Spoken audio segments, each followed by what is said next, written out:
총선 이후에 집값이 뭐 큰 변화가 있다 혹은 없다, 뭐 어느 쪽 의견을 갖고 계신지. 총선의 부동산 시장 영향은 당초에는 크지 않을 거라고 생각했는데 역시 좀 선거는 선거인 것 같아서, 선거나 22대 국회 상황이 부동산에 중요한 이유는 윤석열 정부가 추진하고자 하는 여러 가지 부동산 정책들 중에서 국회를 통과해야 되는 것들이 많은데, 단기적으로 영향은 있겠지만 사실 그게 호가를 높이는 정도 수준이지 그것 때문에 거래가 살아나면서 전체적인 뭐 가격이 계속 올라가고 이 정도까지 영향을 미치기에는 지금 사실 좀 수요 위축이라던가 말씀드린 뭐 대출 제한 이런 게 더 큰 영향을 미칠 수 있을 것 같아요. 지지부진하던 일기 신도시 특별법도 국회를 이제 통과를 하고, 재건축 초과이익 환수제 관련해서도 완화책이 또 통과되고 이러면서 총선 전까지 뭔가 그래도 조금 시장의 활성화나 정상화에 도움이 될 만한 것들이 나오겠다는 기대는 있는 것 같아요.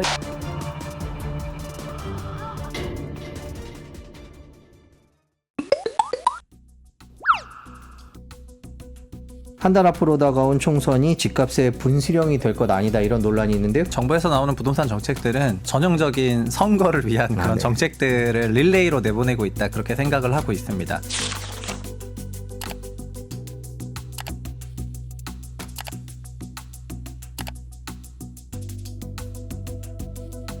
110 대책을 발표할 때까지만은 그래도 실제 시장에 있는 그런 문제점들을 해결하려고 하는 대책이라고 생각할 거리들이 조금 있었는데, 그 이후는 그냥 표심을 잡기 위한 정책들이 잇따라 발표되는 것 같아서, 22년에 발표했던 GTX DEF 노선 하겠다는 것도 굉장히 선거용 공약이라는 생각을 당시 했었는데, 지금도 그냥 총선용 공약이라는 생각이 좀 들 수밖에 없는 게, 왜냐면 현재 ABC 노선 같은 경우에도 28년이나 30년 준공될 정도로 준공 시점이 뒤로 갔는데, DEF 노선을 포함한 그런 예산 같은 경우에는 자원 조달 수단조차도 없는 상황이거든요. 정책에 대한 관망세가 있는 부분도 있지만 총선 이후에 시장 전체의 방향에 어떤 큰 영향을 주기는 좀 어려울 것 같고요. 근본적으로는 경기가 그렇게 살아나는 분위기도 아니고, 그리고 유동성에 대한 시장 자체 변수가 크게 없는 상황에서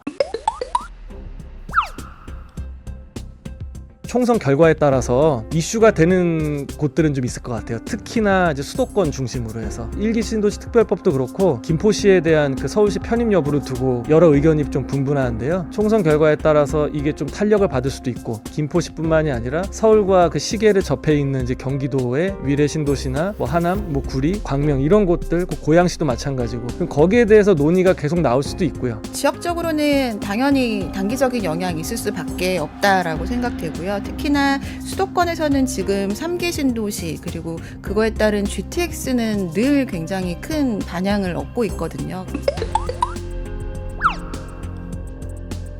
거래량이 줄어들면서 떨어지게 된 현상이 벌어지게 된 이유가 오늘 수요의 종말 시대를 맞이했기 때문에 그런 거거든요. 너무 이제 가격 자체가 많이 올라간 상태고, 그동안 그나마 시장에 유입될 수 있었던 이유는 사람들이 무리해서라도 대출을 받아서 시장에 들어와 줄 수 있는 구조였다면, 지금은 어떤 대출의 환경 자체는 과거보다는 훨씬 더 제한적인 상태로 가고 있고, 이 상황이 이제 뭐 달라진 게 없어요. 근데 이제 총선이라는 이슈가 있다 보니까 부동산 시장에 지금 그동안 갖고 있는 문제들, 심각하게 지금 직면하고 있는 문제들에 대한 해결을 시간적으로 지금 늦추고 있는 상태라고 볼 수 있거든요. 부동산 대책이 갑자기 뭐 다주택자의 취득세를 감면해주고, 예상치 못한 정책, 그리고 예상치 못한 일들이 벌어지면 시장이 확 드라마틱하게 변할 수 있는데요. 지금 상황을 보면 그런 정책이 나오기에는 좀 무리가 있고, 갑자기 뭐 지지율이 올라온다고 해서 나는 그 당이 이길 거니까 집 사야지, 이거 굉장히 위험한 선택이다. 중립적으로 여러분들이 보셨으면 좋겠다라는 말씀을 드립니다.